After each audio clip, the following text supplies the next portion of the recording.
Hey everyone, welcome to The Explainer. Today, we're completely tearing down everything you thought you knew about feeling stressed out. We've all been taught to treat stress as just this subjective feeling, a temporary emotional headache you just need to breathe through or, sleep off. But what if I told you that our modern lifestyle isn't just making you tired? What if it's actually a measurable, invisible environmental toxin? Seriously, we're talking about a physical force that is actively remodeling your biology. So the big question is the modern lifestyle biologically lethal? I know, it's a heavy question. But look, if you've ever felt utterly burned out by a never-ending inbox or deeply isolated even though you have 1,000 followers online, your body is actually trying to tell you something critical. Today, we're going to look at the hard data to figure out if this fast-paced, high-pressure, incredibly isolated modern world is just a daily annoyance, or if it's a tangible, quantifiable threat to our physiological survival. Section 1. The evolutionary mismatch. Okay, let's dive right into this. To understand what's happening inside our bodies right now, we have to look at the massive mismatch between our human evolutionary design and the post-industrial society we've built. Basically, our biology hasn't updated its software in thousands of years, but our environment, it's changed exponentially. For decades, the outdated view treated stress as just a subjective psychiatric burden. If you were stressed, you were told it was just an emotional problem, all in your head, right? Well, thanks to modern molecular epidemiology, the scientific consensus has dramatically shifted. Stress is now recognized as a potent physiological hazard.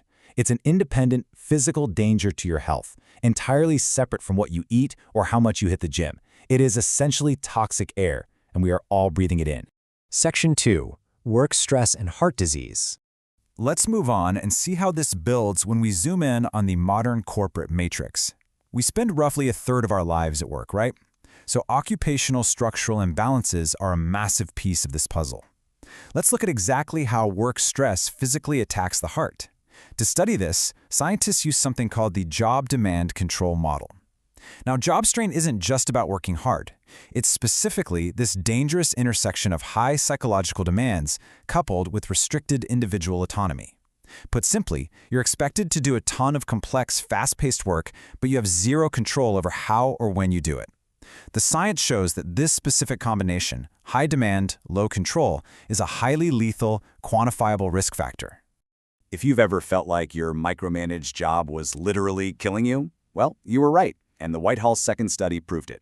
This landmark perspective cohort tracked over 10,000 British civil servants over multiple decades. And what they found was that individuals working under high job strain experienced a significantly elevated hazard ratio, which is just scientist speak for a drastically higher likelihood for coronary heart disease. And here's the real kicker. This relationship held up even after researchers adjusted for things like smoking, poor diet, and lack of exercise. It turns out restricted workplace autonomy is an independent cardiotoxic exposure all on its own. Now, what's really interesting about this is to make absolutely sure the Whitehall findings weren't just a fluke, researchers aggregated data across 13 different European cohorts.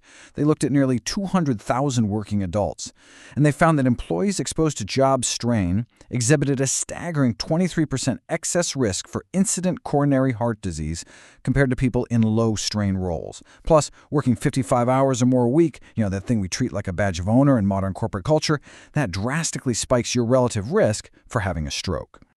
But how big of a deal is this on a global scale?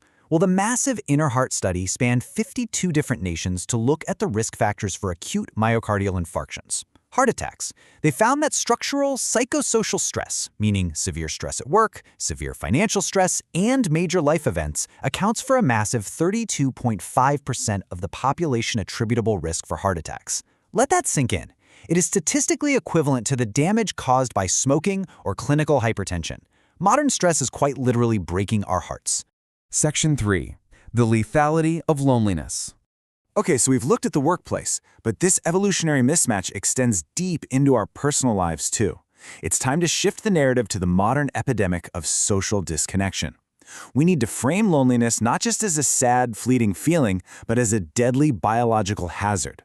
The Holt-Lunsford meta-analysis looked at over 300,000 individuals over an average of 7.5 years. They discovered that having robust, deep social relationships predicted an incredible 50% increase in survival probability. Basically, simply having a strong tribe significantly shields you from early mortality. But in our modern world, we're trading deep, face-to-face community for hyper-individualism, and digital avatars. And this brilliantly illustrates exactly what we're losing. If you map the lethality of loneliness against widely understood biological threats, the results are mind-blowing. Severe social isolation and loneliness is the physiological equivalent of smoking 15 cigarettes a day. 15! It actually exceeds the mortality risk of being physically inactive, and it exceeds the mortality risk of clinical obesity. We spend billions of dollars every year fighting obesity and encouraging exercise, but we largely ignore the lethal biological hazard of a lonely weekend. The researchers confirmed that these modern lifestyle shifts consistently kill, whether it's living alone, objective isolation, where you physically just don't see anyone, or subjective loneliness, where you feel completely alone even in a crowded room. All of these metrics uniformly spike your all-cause mortality risk by 26 to 32%. The modern erosion of our community structures isn't just sad, it's a severe, measurable biological threat. Section 4. How stress alters DNA. So the crucial point here is how. How does a bad boss or an empty apartment actually cause a heart attack or a stroke?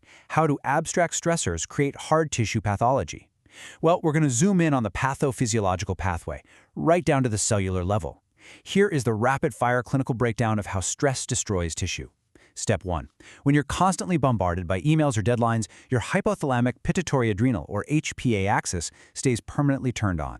Step 2. Because your body is flooded with cortisol, your cells get tired of the signal, causing glucocorticoid receptor resistance.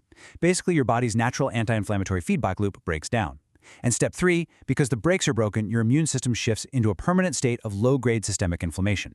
This is what we call allostatic overload. It's this continuous neuroendocrine bombardment literally wearing down your tissues.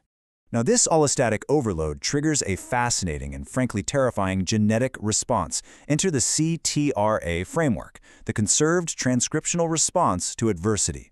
This is a molecular program that actually alters human leukocyte gene expression in response to sustained social psychosocial adversity. Okay, what does that mean in plain English? It means chronic social isolation and high-threat environments literally change how your DNA is read at the cellular level. Your genes are physically reacting to your social environment. When CTRA is activated by modern stress, it aggressively shifts your immune priorities. First, there's an upregulation of pro-inflammatory genes. The body cranks up inflammation. But to afford that energy, it forces a dangerous downregulation of your innate antiviral defense genes. Your body literally stops producing the antibodies needed to fight off viruses. Now, you might be wondering, why on earth would your body do this? The answer lies in our evolutionary design. Think about it. 10,000 years ago, if you were isolated from your tribe or you were in a high-threat environment, the most immediate danger to your life wasn't a cold virus. It was getting attacked by a predator and dying from a bacterial wound infection. The CTRA evolved as an ancient survival mechanism to pump your body full of inflammation to fight off a potential bite or scratch if you are caught alone in the wild. But here is the fatal mismatch.